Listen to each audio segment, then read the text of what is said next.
Happy New Year. It's 2024. Can you believe it? New year, same us, same Red Planet Live. We are kicking off this year with an awesome guest. And so I want to welcome everyone to Red Planet Live. I am your host, Ashton Zeth, and I am elated to be hosting the Mars Society's podcast and leading the conversation about human exploration of the universe and the future settlement of Mars. As a longtime space enthusiast, I am passionate about STEM education and making humanity an interplanetary species. So thank you everyone for being here today and supporting Red Planet Live. So like I said, we are kicking off January 2024 with an awesome guest. Dr. Graham Lau, also known as the cosmobiologist, serves as Director of Communications and Research Investigator at Blue Marble Space Institute of Space, as well as Director of Logistics for the Mars Society's University Rover Challenge, which is held annually at our Mars Desert Research Station in Utah. In addition, he is also the host of the prominent online show Ask an Astrobiologist, which is sponsored by the NASA Astrobiology Program and SciNet. Welcome, Dr. Graham Lau. It's a pleasure to have you here on RPL. Thank you so much for being here today. Thank you so much for having me. It's a pleasure to join. My son is over here on the sidelines also making some sounds, so you'll hear from him as well, I think. But it is a huge pleasure to join for Red Planet Live again. Yeah, excited to see you. And thank you, like I said, coming on, and that's okay. We love having some surprise guests on there. So if we hear Nolan in the background, he's just having some fun. But before we kick off the conversation with Dr. Lau, I want to remind everyone that the Mars Society has launched its crowdfunding campaign for the Mars Technology Institute, also known as MTI. We know that settling Mars will require dramatic advances in biotech, artificial intelligence, advanced energy, as well as many other areas of research. MTI will develop these technologies and commercialize them for use on Earth. So if successful, the ultimate goal is to create a network of new technology companies with collectively both the know-how and the financial power to enable the human settlement of the Red Planet. MTI is a 501c3 nonprofit org that will raise its initial capital by donations, all of which are tax deductible. And so that's where we need your help.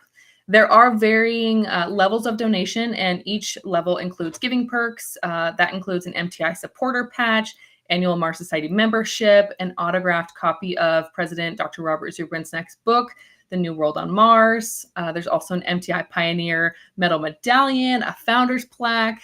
You're going to get a perk at every level. So contributing the maximum donation, and in addition to the previously mentioned items, you will be given a pro rata invitation to participate in first round private placement stock offerings of any MTI spinoff companies. Every donation fuels our mission to advance space exploration and technology. The Mars Society has a proven track record of pioneering innovations for Mars missions. Join us in making a difference. For more information and to donate, go to marstechnology.institute. All right, so here we go. Let's kick it off. As you know, we are going to start today's episode like every episode on RPL. I do a segment called Question of the Day. So this is just meant to be our icebreaker. It's fun, no right or wrong answer. I just want to hear your opinion. So today's question of the day is inspired by Dr. Lau, your Instagram. Between the science content, the nerdy memes, the inspirational quotes, all of which I've loved, I noticed that you have a dedication to fitness, health, meditation. So today's question is, what is your favorite way to stay physically fit and in good health? Oh my, that's a huge question.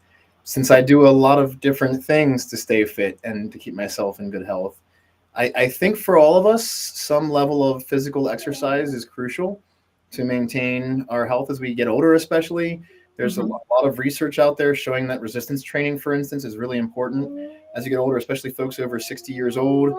Some resistance training every week is really helpful to maintain bone density, to maintain your muscle, and overall coordination, balance. There's so many things that are important about it. When it comes to my own personal fitness, I not only hit the gym and use my rowing machine, I'm also into yoga and meditation, as you mentioned. I also love hiking and snowshoeing and getting outdoors as much as possible. I think really having some kind of well-rounded approach, no matter what people are doing for their own physical fitness, for their own physical being, is necessary. Having some way of training your mind, training your spirit, your essence, however you choose to view that, and having a way of training your body and pushing yourself a little bit sometimes as well, pushing up against some of your limits. You don't have to go out and run an ultra marathon and do a David Goggins and run 200 miles or go out and try to be the heaviest bench presser or deadlifter or anything on the planet. But I think it's important for us all to explore what our own bodies can and can't do, and to know how to safely push our own limits. All right. So a little bit of everything. I like that. And last time we talked, you had your jujitsu shirt on, and that was pretty fun as well. So I love that. Myself, I went very literal here. Spin. If I'm not weightlifting or strength training, I love going to a cycle studio. I love the community atmosphere, and really what it comes down to with the dark room, the lasers, the loud music, it's really just like an adult version of going to the club. So like exercise, have fun, good music at the same time. That's the way that I like to work out and try to stay fit. So I've seen lots of cool videos on like Instagram reels of like cycle bars and these people doing like their spin classes and dancing, and I haven't done it yet. Maybe I should. You should check it out. It's intense. I'll say that for sure. But yeah, I love the like community atmosphere, and you've got an instructor that's always pushing you. It's nice to do a mix of spin classes and then like traditional weightlifting, which is usually one-on-one, or maybe you've got a partner that's going to be spotting you. But it's nice to get a mix of the two, very solo versus class atmosphere. And like I said, it's loud, lots of good music, good energy. It's a good way to stress relief. So I recommend it. All right. Here we go. Reminder to everybody that's tuning in today, if you have a question, please submit those in the chat. I'll try to get to those throughout our conversation today, but wanting to utilize as much of our time together, and let's just dive right into some questions. I wanted to start when I was preparing for our conversation. I was watching some of your videos, and I checked out a recent episode of Ask an Astrobiologist. This one was particularly with Dr. Adam Frank, and the topic of the Drake equation came up. And I love that because my dad has a Drake equation tattoo on his arm. So that was fun to hear you guys talk about that. So for those that are unfamiliar, can you explain what the Drake equation is and why it's important to astrobiology? Yeah, absolutely. And having Adam on the show was really awesome. He's got a new book out called The Little Book of Aliens, and does a lot of really cool conceptual things in astrobiology. And really the Drake equation is one of the most important conceptual ideas so far from astrobiology, and one of the most impactful for our thinking about space exploration, how astrobiology impacts us now, the future of our species. The Drake equation was formulated by Frank Drake, the astronomer, and he was quite young when he created it. This is back in the 1960s. Drake just passed away a few years ago now. So over 60 years ago, Drake came up with this equation. And originally, he was actually, it was the syllabus or the outline of a conference he was planning at the then new, now it's many decades old, but the Green Bank Observatory in Virginia. And he had to create a meeting synopsis of what do we need to know right now to find out how many alien civilizations are out there who might be trying to communicate with us via radio. And that was the question. And so they brought in a bunch of thinkers from radio astronomy. A very young Carl Sagan joined the group. There were people involved in different realms of how we might understand if aliens exist and whether or not they can communicate. And so the equation, the output of the equation is this big capital N, the number of civilizations that can communicate right now. And the equation is really interesting because it's more of a thought experiment. It's not one that we can have any numbers for. So whenever you hear in the news, like every couple of years, it's announced like some astronomer has an exact number for the Drake equation. I remember a few years ago, there was this claim of 37 civilizations because they have some new numbers. Flat wrong. We cannot answer the Drake equation right now. We're not meant to right now. It's a guidepost. It's a thought experiment about what we do and don't know about alien life. And so the equation starts off with the rate of star formation in our galaxy at a given time. Something that we actually know quite well right now. We actually have a really good idea of roughly how many stars are forming in a given year right now in our galaxy. And then from that very large number, we start factoring that large number down with small factors. And so for all the stars out there, you consider how many stars have planets. Of those stars, how many of those planets have life? Of those, how many have developed intelligence, and of those, how many have communication? And you start kind of like whittling down from this very large number down to a number of civilizations out there that can communicate. And my favorite part of the Drake equation is the very end of it. It's called the L factor. That helps to take out that little per year unit. The L factor is the lifetime of a civilization. It's how old civilizations tend to be on average. The really cool thing about that, one, we have no idea what that number is. Right. We know that for us, it's 10,000 or so right now, and it might be even bigger if we're fortunate and we persist through a lot of the potential disasters we can foresee right now. Not just outside disasters like aliens invading and killing us, or a giant rock from space destroying our planet, or even like a major solar flare or something. But we also have other existential threats that we're creating for ourselves and how we've impacted our planet in the way that we've poised ourselves, specifically with nuclear weapons. So in 1960, in the early 1960s, it was very apparent around the world that we were very prepared to destroy ourselves through a nuclear war, specifically between the U.S. and the USSR back then. But we're still in that place now. We still have a large number of nuclear warheads around the planet that could obliterate our society tomorrow. And so the L factor is really important in the Drake equation. It helps us also frame our thinking of what alien civilizations might be like. Are they also facing bottlenecks? Do they also face this need to become multiplanetary and go out into their own star systems, into other star systems, and start populating other worlds to have some kind of fallback and some way of moving their civilization forward? And so the Drake equation is really important for our thinking, not only about what we do and don't know about alien life, but also what we don't really know right now about our own future. I like that. Speaking of things we don't know, possibilities for life, let's talk about Mars, the topic that everybody wants to talk about, and the reason that we are here. Let's talk about Mars and potentially, the chances of life. I was curious to hear your thoughts about the NASA Mars sample return, and the likelihood that scientists will potentially find some kind of current extinct life in those samples.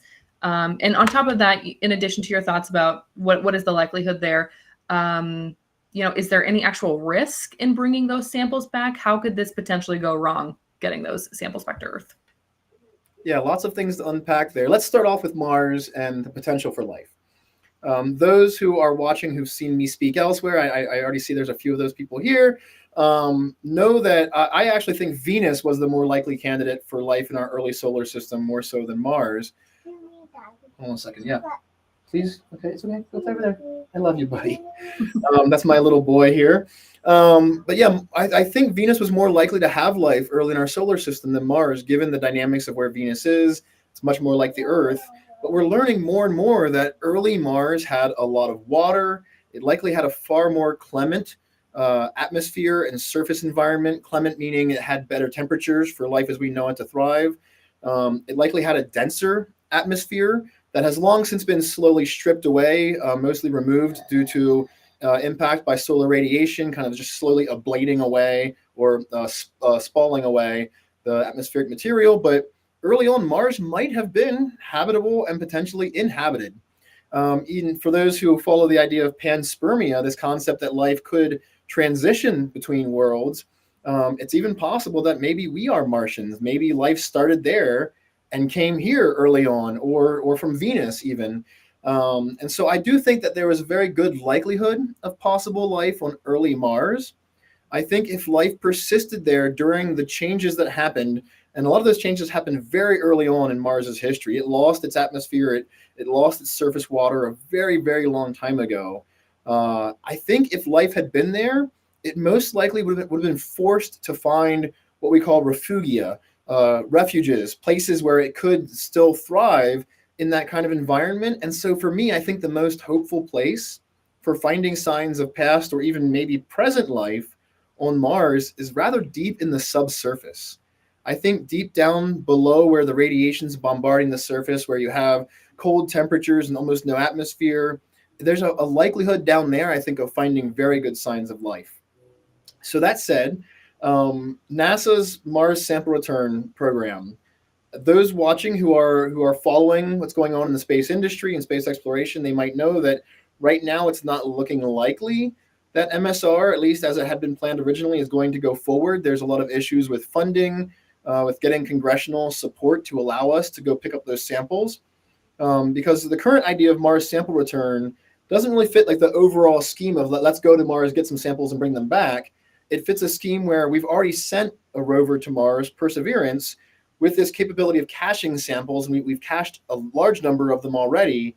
And now the idea is to bring those samples back to Earth, which when that was first proposed, we knew, early on, we knew that it would require a large architecture to be developed to send another spacecraft that can go with some kind of rover or collector to collect those samples, launch them into orbit. And then there's this idea of building yet another, as of yet undeveloped spacecraft to go and collect those samples from orbit of Mars, bring them back to Earth, and then somehow getting those samples down to the surface of Earth and getting to a very well-regulated, safe environment for opening the samples up and looking at them. Because then there's that last question of how safe is it to bring samples back from Mars. But when it comes to the Mars sample return architecture, it is a very large undertaking, and one that is maybe politically not very favored right now. And so we're not quite sure right now, I think, what the future of MSR is through NASA. But on the whole, I think it's really important for us to eventually bring some samples back from Mars to look not just for signs of life, but I'm also a geologist. My background's in geochemistry. And there's also just so much we can learn about Mars in general from samples that are returned. We can only do so much with our rovers. Our rovers, they're cutting edge robots that we send there with the top of the line, space ready instruments. But even those are still very limited in resolution and what we can really do with them. If we have a sample here on Earth, we can take it into a lab and we can dice it apart in many different ways and use a lot of different instruments to look at it at very high resolution. There's so much more we can do with samples that are returned from Mars to Earth. Okay. Yeah, we had talked a little bit about that and some of the other things that are, happening in the news that we've heard about with NASA. And so it's, the plan doesn't always go as it's planned. Things change, you have to adapt. Sounds like that is happening on a few different projects and missions within NASA. Obviously, we talked about, or have heard about the delay to Artemis, sending the next crew to the moon. That is what it is. Safety is always paramount. That's the priority. We want to get those astronauts there and have them come back. So, hey, if it takes a little bit longer, that is what it is for the moment. But you said that you think Venus may have been a better option. Maybe there was life there. So let's talk about Venus. I want to talk about Saturn as well. I had seen an article recently on space.com about speculation, possible biosignatures on the planet of Venus. Let's talk about that. Let's talk about research into the sulfuric acid clouds of Venus. Is that a potential home for life? What are your thoughts on this topic? Yeah, so firstly, Venus is not remotely close today to what it was like a long time ago. And the sad thing is we don't really fully know what Venus was like in the early solar system. Unlike Mars, we can look back at the history of Mars and see billions of years of Martian past in history and its geology, on surface features. We don't have that on Venus. Venus is very much Earth's twin planet. It's very similar in size, very similar in composition. It did not have the early moon forming event that we had here on the Earth that not only gave us our moon, but it's also part of why the Earth has such a high density. It also caused the formation of our inner core to be much larger. So Venus has a smaller inner core. It lost its magnetism, fairly early on because of that. But Venus in the last billion, at least 500 million years, has undergone some radical changes, including what appears to be the entire surface of the planet melting out. So there aren't many craters on the surface of Venus. And part of the reasoning for that is that the surface at one point became practically like a big lava sphere that then solidified. And then the atmosphere itself underwent a rampant runaway greenhouse effect. So right now people think about, global climate change on the Earth and the greenhouse effect and how those things happen. It wasn't until we started studying Venus that we really started to realize how rampant a greenhouse effect could be if it's not controlled. And that happened on Venus. And so Venus's surface temperature is hundreds of degrees. It's 92 times the surface pressure that we have here on the Earth. Neil deGrasse Tyson once famously calculated that you could cook one of those freezer pizzas in 8 seconds on the surface of Venus. But you would be dead long before you could actually eat it because the surface is so inhospitable. Even the longest lived probes that have gone to the surface from the USSR, the Venera 13 and 14 landers, the longest that one of them went was 127 minutes on the surface before the high temperature and the pressure destroyed it. And so the surface of Venus is not friendly for life as we know it. It might have been long ago. There's actually really great hypotheses with some data to suggest that maybe early Venus had plate tectonics, maybe it had oceans, maybe it was much more like the Earth is now. All of that said, there is a potential that there had been life on Venus, or life has gone to Venus, perhaps from Earth rocks. And if so, then maybe that life could have found itself a way to evolve and thrive in the atmosphere. This is actually a very old idea. People have been putting this forward for a long time. Carl Sagan famously wrote about the possibility for life in Venus's clouds. David Grinspoon, in his book On Venus Revealed, wrote about this possibility of a Venusian biosphere in the cloud layers of Venus. Roughly 51 kilometers above the surface of Venus is an area where the temperature and the pressure are almost the same as we have here on Earth at sea level. And so, perfect for life as we know it to thrive. And then a few years ago, a paper came out by Jane Greaves, an astronomer, and her colleagues, showing that they had data from two separate radio observatories here on the Earth. They had radio data of looking at Venus in radio waves, and they had data showing the potential for the existence of a molecule called phosphine. Phosphine is very similar. Maybe folks can think about methane. Methane is a carbon atom with 4 hydrogen atoms bound to it. Phosphine is fairly similar in how it looks. It has a phosphorus in the middle with 3 hydrogens that are bound to it. That phosphine molecule is really interesting to be present in the atmosphere of Venus.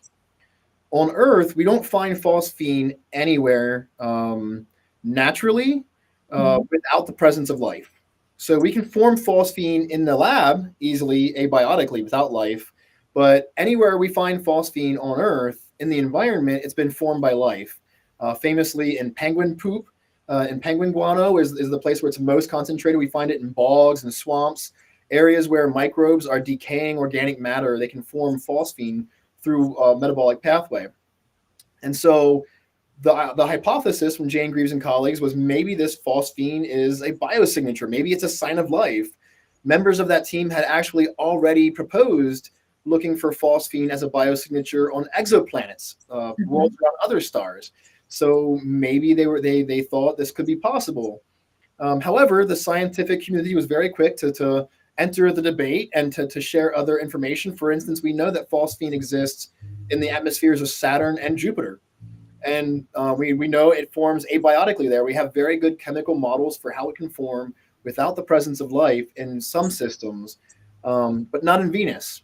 Others have pointed out that maybe it's coming from subsurface volcanism.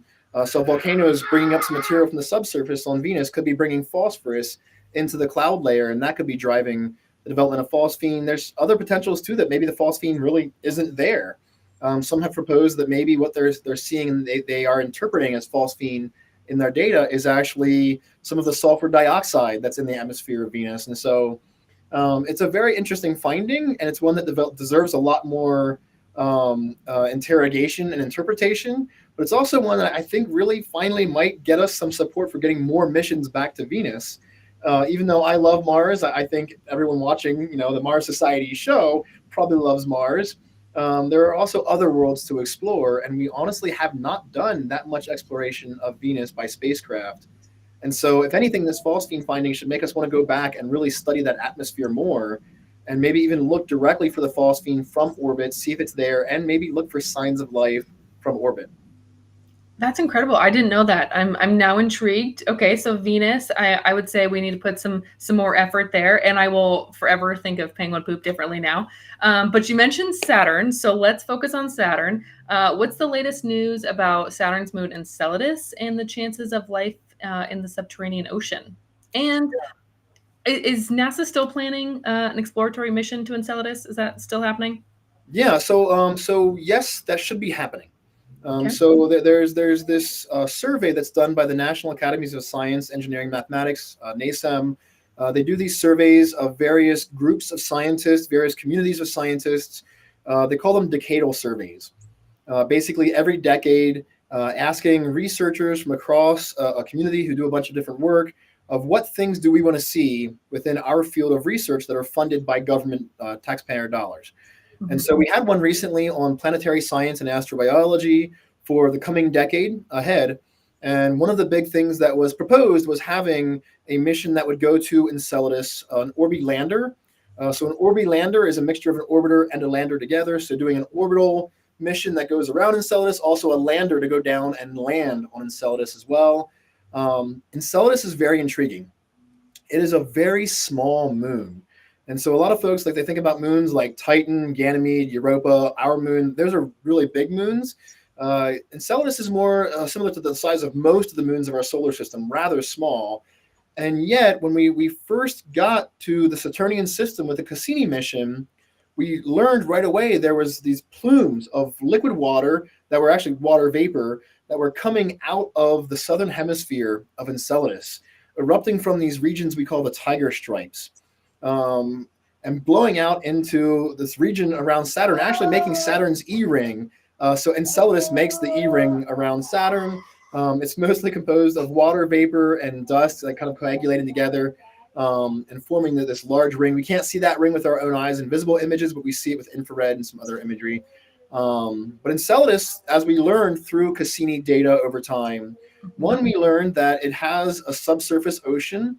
That subsurface ocean is likely global in extent, so it's not just a small pocket that's coming out through the Tiger Stripes. It's likely under the icy shell of the entire moon is this subsurface ocean. We also have some data that has led to some very good speculation that there could be hydrothermal activity inside of that ocean.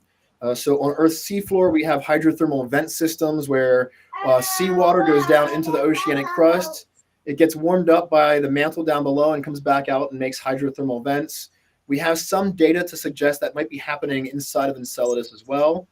But then Enceladus, like, if there is potential for life in that ocean, again, it's a very small moon, and so that does give us some reason to think maybe there couldn't be life.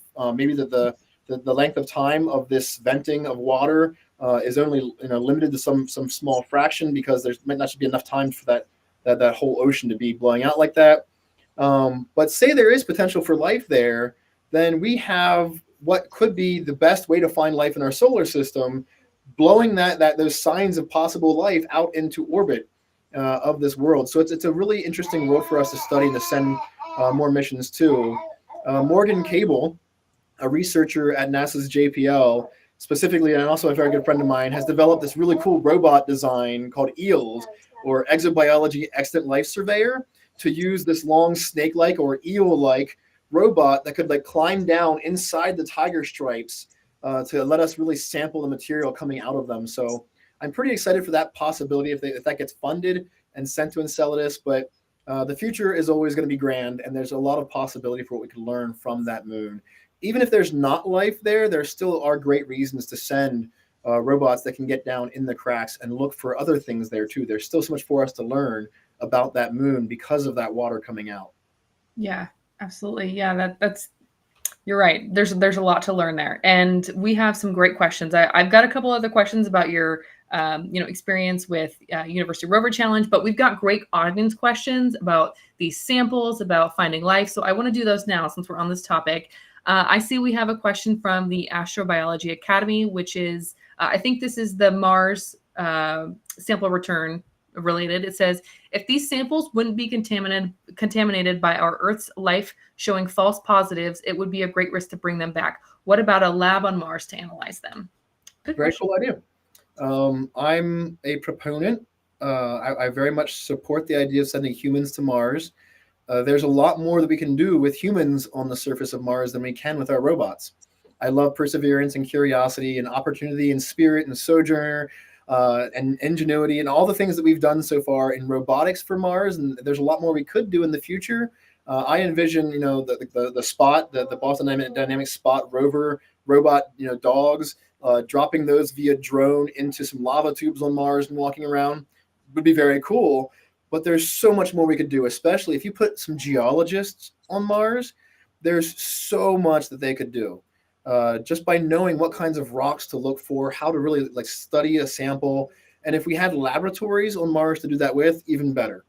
I would love to see that happen. And you're right, there's a lot of issues that come, not just the idea of contamination with Earth life when we bring them back, which also is a very huge problem, but also, again, this massive infrastructure that we have to build and spend billions of dollars on to build all the different spacecraft needed to get the sample, send it into orbit, collect it, bring it back to Earth, and then we can start analyzing it. All of that said, though, there still is a lot to be said for what we can do on Earth compared to Mars. So, for instance, a lot of my own personal research was done using synchrotrons. These are, multi-billion-dollar, sometimes even trillion-dollar particle accelerators that fill not just a very small building, they fill an extremely large building. In the case of the Large Hadron Collider at CERN, it covers, across an international boundary. Most of the synchrotrons that I used for my research and doing geological analyses were smaller. I could walk around the whole ring in maybe 15 minutes or so maybe like a mile. But even then, those are very large instruments. We're not taking those to Mars. Even if we build a laboratory on Mars, we're still kind of stuck with some of the lower resolution instrumentation that we can get there for humans to use. So I think we can do a lot with humans on Mars. But even then, if we send humans to Mars with a laboratory there, when we bring those humans back, they're still going to bring rock samples back with them. Okay, so you're saying send a geologist. That's priority. Absolutely. Got it. Okay. We'll stay on that topic. Finding life, analyzing samples. Question from Mike Helton, which, Mike, I'm glad you were able to get in. It's been said that if you want to find life, follow the water. Is there a strategy to find life microbial? Is water the first place to look?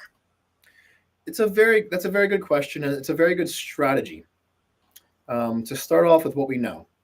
Because if you're looking for something you don't know, then what are you looking for? And the true answer is you don't know. So when it comes to looking for life out there, we kind of have to start with how life here on Earth functions. And as a lot of people know, life on our planet relies on water as a solvent for its chemistry, and it also relies on carbon for its backbone, for all the different kinds of molecules. Organic chemistry really is the chemistry of carbon. Now, a lot of us have discussed other possible solvents, things like ammonia, carbon dioxide, even supercritical carbon dioxide is a possible solvent for life, and other possible backbone elements like silicon or maybe sulfur or boron. There's other possibilities in both realms. But honestly, I have a whole lecture I give on why really water is the best, especially for terrestrial worlds like the Earth and Mars, and why carbon is also kind of the best too, based on the chemistry that we understand for how life functions. And so, following the water is kind of important in looking for life. It's a good place to start. And so that's one reason why looking at Mars, a lot of us started getting very excited when those first data came back showing us that there weren't just, the Viking images of showing these channels that looked like water once flowed, but once we started getting high resolution spectroscopy from orbit, showing us that they were hydrated minerals, that the minerals contained water in their structure, were likely laid down during periods of some form of water flow or standing water. And now, based on our rovers, we've now seen places where there certainly has been standing water for periods of time in the past. It's caused a lot of changes in the mineralogy. That's very exciting for Mars. It tells us a lot about the possibilities for life there. For Venus, for instance, one of the big issues right now for an atmospheric biology in Venus is the water activity is actually very, very low. That means there's extremely little water by itself, and there's little chemistry going on involving water in the atmosphere. And so you said you've given a talk about this, specifically about the water. Where can we find that? So Mike Helton, you can look it up. Where can he find that to reference it? I'm not sure actually where that's online. So I've given that before for the Mars University as a lecture in their intro astrobiology course. I'm always happy to talk with others. So if Mike wants to learn more, I'm happy to sit and chat. I can share my slides as well. I have a lot of slides on the chemistry of carbon, the chemistry of water. Honestly, water does a lot of really amazing things, and we should be very thankful that it works the way it does. Absolutely. All right. Well, stay tuned. We'll get more about that. I see another question here from AC. It says, Dr. Lau, the Bennu sample return mission has already shown a high concentration of organic molecular composition. Do you think that there is a possibility that some type of life could exist in asteroids? Fun question. Not just Bennu, but also Ryugu. So these recent sample returns from both Hayabusa 2 and now from OSIRIS-REx, we're seeing a lot of organic chemistry. Our previous sample returns as well. Also, our missions to comets, we're seeing organic chemistry on the surface of comets and cometary material. That's telling us a lot, not necessarily about life, but that organic chemistry can happen fairly regularly and without life in the cosmos. Astrochemists out there are now identifying a long list of organic molecules inside of the dust in space and throughout our galaxy and elsewhere. And so we now know organic chemistry is the name of the game. It happens everywhere, and it's not necessarily a sign of life. It might be an indicator, though, that some of that organic chemistry brought carbon and brought early precursor molecules for life to Earth. It's possible. I don't think life would necessarily be likely inside of asteroids unless there was some method for it to get there from where it originated. I don't see a system where life could originate on asteroids, because you have to remember that the asteroids themselves, those are primitive materials. They represent either the earliest solid things forming in our solar system, or they represent worlds that once were, that broke apart and were crushed and destroyed through large impacts long ago. And so I don't see them being necessarily a good place to look for life, but I'm also always open-minded to possibilities. You guys are crushing it with the questions today. I love these. Another question here from Mark. What is possibly restoring the Venus atmosphere? And second question, if you could choose floating city in Venus atmosphere or a Martian crater city? Okay, so when it comes to the Venusian atmosphere, it's not necessarily what's replenishing it. There is a small amount being stripped away all the time. One of the reasons we think that Venus might have had oceans, likely had oceans early on, is because of its atmosphere. Like I said, it's 92 times the surface pressure at the surface than what we have here on Earth. Its atmosphere is also very thick. So there's a lot of atmosphere there, way more than what we have just in concentration of molecules alone in the Earth's atmosphere. Venus has a very, very thick atmosphere. It's part of why if you look at Venus using visible light, what we see with our own eyes, you actually cannot see the surface of Venus. We've never seen the surface of Venus from the outside with visible imagery. We've only seen the surface in visible imagery from the Venera landers. Otherwise, we have to use radio. We have to use radar to look at the surface and see the structure of the rocks and things like that, because that atmosphere is so very thick. And so it doesn't actually require a method of being replenished to still be extremely abundant like it is. That said, we do know that there has been recent volcanism on Venus. Some recent data actually just came out showing that the Magellan spacecraft had found signs of volcanism happening in the Venusian atmosphere, replenishing it, throwing some stuff up there. So there's a lot to learn there. And I apologize, my child is having a blast over here in my office. So we get it. The second question was, if you could choose, sorry, I didn't realize it was two questions. Yeah, second one, if you could choose floating city in Venus atmosphere or Mars crater city. Oh, interesting. I'd have to go with Mars crater city, even though I love the idea of having a floating city on Venus, like a Bespin cloud city from Star Wars. Having that on Venus would be very cool. There was a concept design some years ago called Havoc. It was the high altitude Venusian orbital something, I forget. But anyway, it's an acronym. It was a very cool idea, though, of having spacecraft that could kind of land in the atmosphere, connect to these floating platforms, have astronauts do work, and then take back off again. It's very cool, and I would love to see it happen. It's just not where we are right now technologically, and it would be a very massive undertaking. And even then, I don't see as much of a science reward from sending humans to the atmosphere of Venus outside of the sheer beauty of exploration.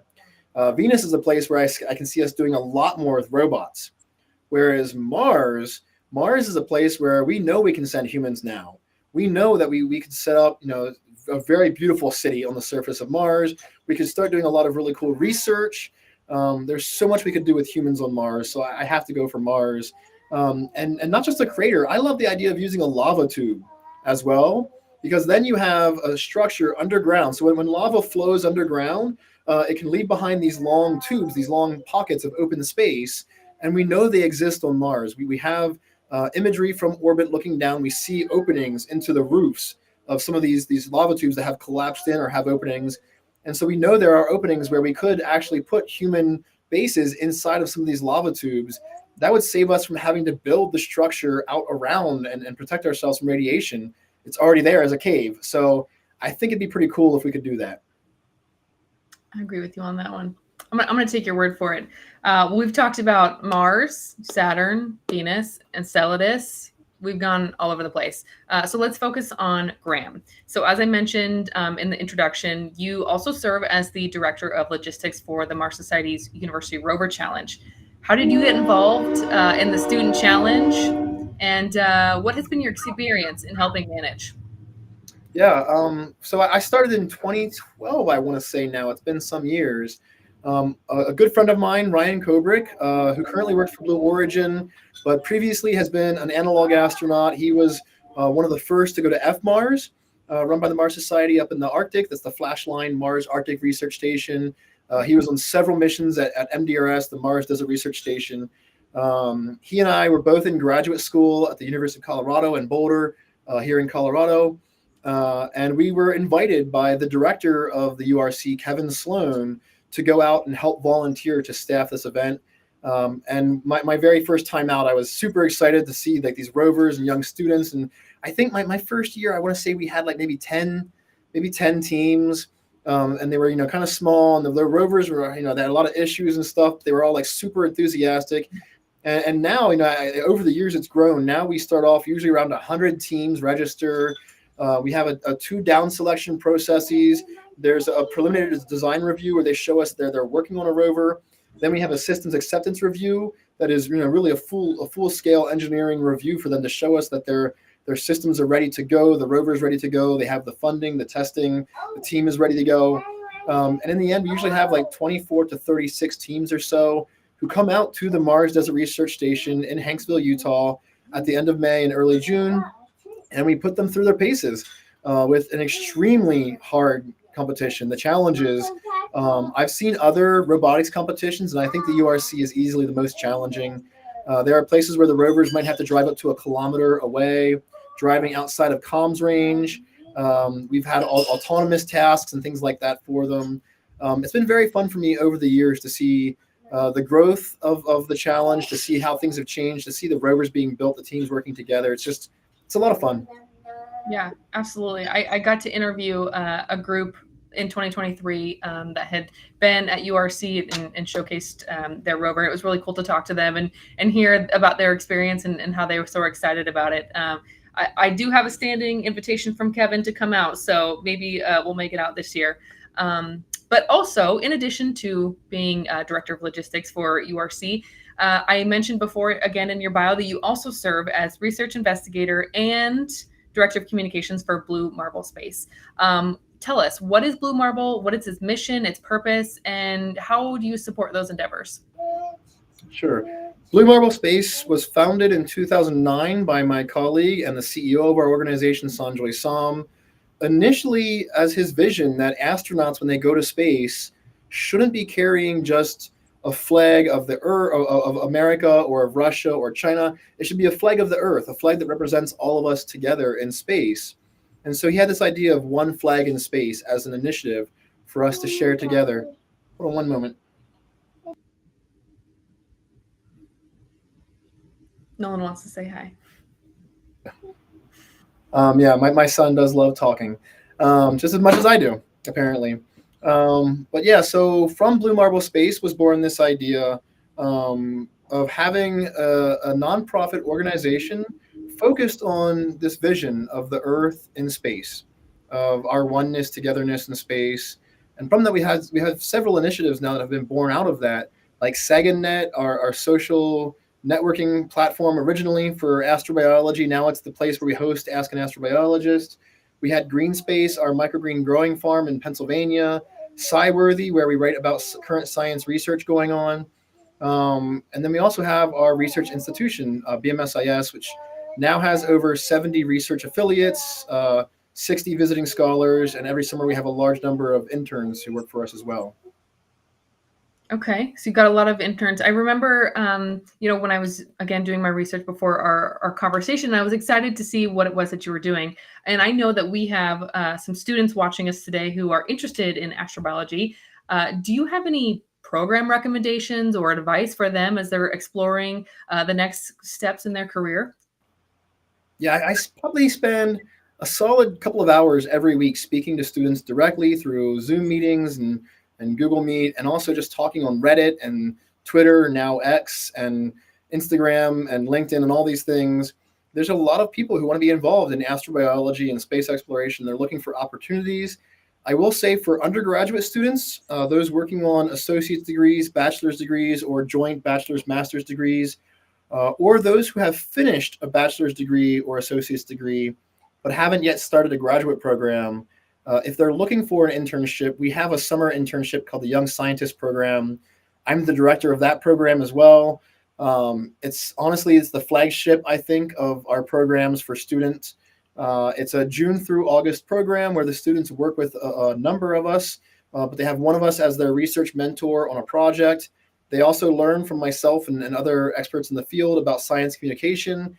They also learn about moral philosophy and ethical frameworks that we use in moral philosophy to understand how humans have figured out what is right and wrong through time. How do we address right and wrong from a variety of perspectives? Because those are important for us to know when it comes to things like, should we be going to Mars to explore? That's a moral question just as much as it is a human or a scientific question. Should we be sending people into space at all? What should we do to future humans on Mars? Should we change humans by genetically engineering ourselves? These are big questions. So interns in our program get a chance to ask those questions. They learn about the value of science communication, how to speak and write and present about their research, both to scientific groups, but also to the public, to communities that they're part of. And then they also do research with us, and there's a lot of different projects. We've had projects, everything from the future of Mars exploration to how radiation affects astronauts on the ISS, to the history of water chemically on the Earth and in other places. I have projects on science communication. I've had projects that are involved in looking for biosignatures and helping us build a database of biosignatures. A bunch of really cool things out there for students to be involved in. If there are people who are watching who are maybe currently in a master's program or a PhD program or have finished a master's or PhD, we also have our visiting scholars program. That's not an internship. It's more like an externship. It's where you join us, you work with one of us for a year or more, and usually on one or even more projects. And so through those projects, then you can kind of develop your own expertise and you can get involved in publishing, presenting at conferences and stuff with us. Okay. So say you're not a student. Say you're an adult, like myself. I'm a non-scientist, non-engineer, but have a desire to learn and to be a part of the conversation. Do you have any recommendations for those that want to learn more about astrobiology? Where should they start besides watching Ask an Astrobiologist? Yeah, I mean, the show obviously is the best place to start. Obviously. But the NASA astrobiology program has a really lovely website, astrobiology.nasa.gov. There's a lot of really cool stuff there, not just a link to my show, but lots of great educational materials. We have the astrobiology graphic histories, which are comic books about astrobiology. There's a lot of resources for learning about astrobiology, job opportunities. There's articles that are published about current events, people who are doing work in the field, different field sites in general. There's also a link to the website there to the astrobiology primers. The astrobiology primer started off many years ago. It's now working through its third rendition. The first rendition was a short paper that was written by a few graduate students to help other graduate students learn about the general language of all these different fields. Astrobiology is not a discipline of science or engineering. Astrobiology is a field of human study that includes things like biology and chemistry and astrophysics and philosophy and communication and all these other things. And so to really be a good astrobiologist, you kind of have to have some level of knowledge of all the language that's used in these different fields, at least some of the general jargon from these different fields.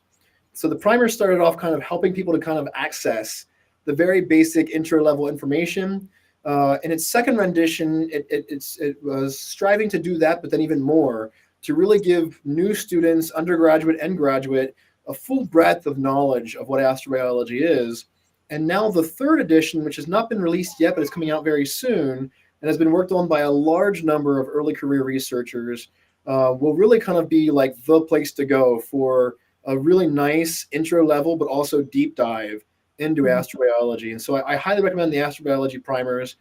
They're worthy of checking out. There's also just a lot of great books too. If you love reading like I do, I have people on the show regularly who publish books in astrobiology. Adam Frank has his little book of aliens. Kevin Hand wrote Alien Oceans. There's a bunch of great books out there that introduce you to a lot of topics and aspects of astrobiology. Mm-hmm. So speaking of, introduction of these topics to people, part of your role is obviously working within your field. You work with students who are on their career path, but part of your role is also to share science information with the general public and for people that don't necessarily have that background or the potential understanding. So Astrobiology Primer is a great place to start. But as the interest in the public interest in space exploration grows, how do you see your role as a communications person / astrobiologist in communicating that complex scientific information to the public and get them excited and interested in all of these various projects and these missions, and why is that important? Yeah. There are two things that really drove me towards science communication originally.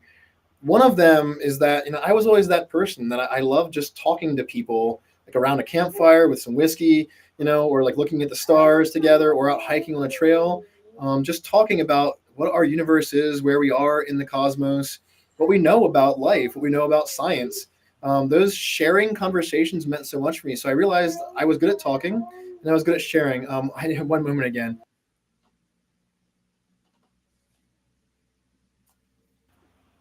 You have to love little ones. And so the other side of science communication for me was really trying to make sure we get things right. There is so much misinformation and disinformation out there. There's not just people not knowing things. There are people who stand to benefit from others not knowing things and blatantly not knowing things. There's a lot of interest groups in this planet that have fared very well and have become very prosperous and brought wealth to certain individuals through the sheer act of keeping people ignorant to what we know. And I've always found that to be a threat. Carl Sagan once wrote of science as a candle in the dark. It is really not only how we've developed all of our technology, our knowledge of where we are right now, how we've sent people into space and to the moon, how we built our smartphones, our computer systems that let us talk across the planet and watch YouTube videos. All those people taking TikTok videos of themselves all the time. That's all thanks to science. And so there's a lot we have to be thankful for. Again, as Carl Sagan once said, we live in this society that is exquisitely dependent on science and technology, in which almost no one knows anything about science and technology. And that is a threat to our lifestyle and our future. Especially, right now is a great time that we can look around our world. We see things like wildfires, climate change, is driving a lot more changes in the intensity, variability of storms. There's a lot to worry about right now with human populations, with refugees being forced to migrate across our planet, seeking out fresh water and resources to survive. There's a dangerous future ahead of us right now when it comes to things like artificial intelligence and technology being used by those who want to use it in a malicious way. And so because of those concerns, I think we need a populace of citizens who are educated about science and technology, engineering, how these things function. And so I think, I see science communication as a beautiful role where we can have a dialogue and exchange our knowledge. But it's also a role that is almost imperative that if you know something, you almost have to make sure that you are trying your best to effectively share it with others as well. Mm-hmm. I like that. That should be a motto for all those science communicators, space communicators out there. If you have the knowledge, you should share it. Speaking of knowledge and sharing it, we have another question from Astrobiology Academy, and this is great. This leads into my last question as well. How do you think humans globally would react upon alien detection? Cool. I have a hope and a worry. Now, you watch like movies, you watch Contact, based on a Carl Sagan novel. I guess I have to mention Sagan over and over again. It's just required in astrobiology. But if you watch the film Contact, it presents what might happen if certain religious groups are concerned and scared of alien detection. You watch other films and TV shows, and like people are screaming and running for their lives. And Hitchhiker's Guide to the Galaxy, the Vogons show up and they're going to destroy the planet, and people are running and screaming. I don't know if that's going to happen. And so here's my concern. I'm very worried that a lot of people won't care. I'm very concerned that we might even have a really significant detection, an actual signal with alien life or something like that, and people just won't pay attention. And there's two reasons I worry about that. One is the past. So there was a period of time here in the West, especially in the U.S., roughly from the late 1800s, around 1895, when Percival Lowell published the book Mars and presented this idea of aliens surviving on Mars and irrigating water from the poles to the equator, which drove H.G. Wells 2 years later to write The War of the Worlds. From roughly that time period in the UK, here in the US, a lot of people just assumed there were aliens out there. It was a well-known fact. There are aliens on Mars. There's life on Mars. Venus has aliens. If you watch old science fiction films from the 1920s and 30s and 40s, they weren't saying, oh, maybe there's aliens. They were saying there are aliens. Here they are. They're humanoids. They're walking around. They're doing these things. People really thought that Mars especially was inhabited by an advanced race of other beings, and it didn't really matter to most people. It was just, yeah, they're there. We know they're there. So what? People were kind of blasé about this idea that there was life on Mars. And it wasn't until the Mariner spacecraft that we learned that Mars's surface looks rather barren. And then with the Viking spacecraft, we found out it doesn't look like there's any advanced civilizations there at all. And so my concern is that people won't care because it'll seem like, oh, we know that. So what? We have to go to work. We have to go do these other things. We also see right now in our 24-hour news cycle, we are being just bombarded, overwhelmed constantly by news, by this feeling we have to update our feeds and Twitter and Instagram and Facebook. We have to get the new thing, the fresh thing every day. And it's interesting because if you start asking people about news topics that happened not only like a year or two ago or a few months ago, even a few weeks ago, if you start bringing up news topics from a few weeks ago, most people have already forgotten what happened. We are being overwhelmed by this drive to have new information to the point that we're not even paying attention to other things in recency, let alone great writings of history and our knowledge of the past and what we could look for in our possible futures. And so I'm worried about that. I'm worried that people just won't care and that it'll fall away from the 24-hour news cycle, and then people will just go about their days and it'll be nothing. However, I also have a hope. My hope is that a detection could also drive us to finally want to unify and identify ourselves not as Americans, not as Russians, Chinese, not as Koreans, but as humans, Earthlings from the planet Earth together. We're in this thing together, and there is someone else out there. If we could come as far as to have that realization, it would be pretty huge for what we could do for our future, for everyone. We could certainly still have our individual cultures, our individual nations, our own ideals about what's right and wrong and things like that, but it would give us some kind of identity as a planet. And I think we really, really need that now more than ever if we're going to start actually fixing some of these problems that we've created for ourselves. I like your perspective on that. I think that resonates with a lot of people. There is some worry that people just won't care, won't react. You see it in movies, you see it on TV, you see it on Instagram, TikTok, whatever. Just be like, okay, yeah, well, not too surprising there. So yeah, we have to cling to that hope a little bit. And I think that will be a good segue to our last question because we're just about at time. This is from Marash. The question is, are we alone? What do you think? Yeah, those who heard me speak on this before know that I love to point out that scientifically, logically, we have to admit that we could be alone. Based on our current knowledge, based on our current evidence, there is some probability right now that is non-zero that we are alone.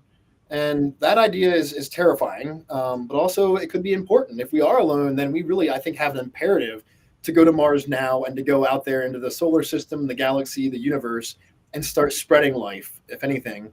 But if you start looking just at the sheer, look at our galaxy alone, the sheer number of stars that we know to exist, something in the 100 billion, maybe even 400 billion realm. We now know that most stars have more than one planet.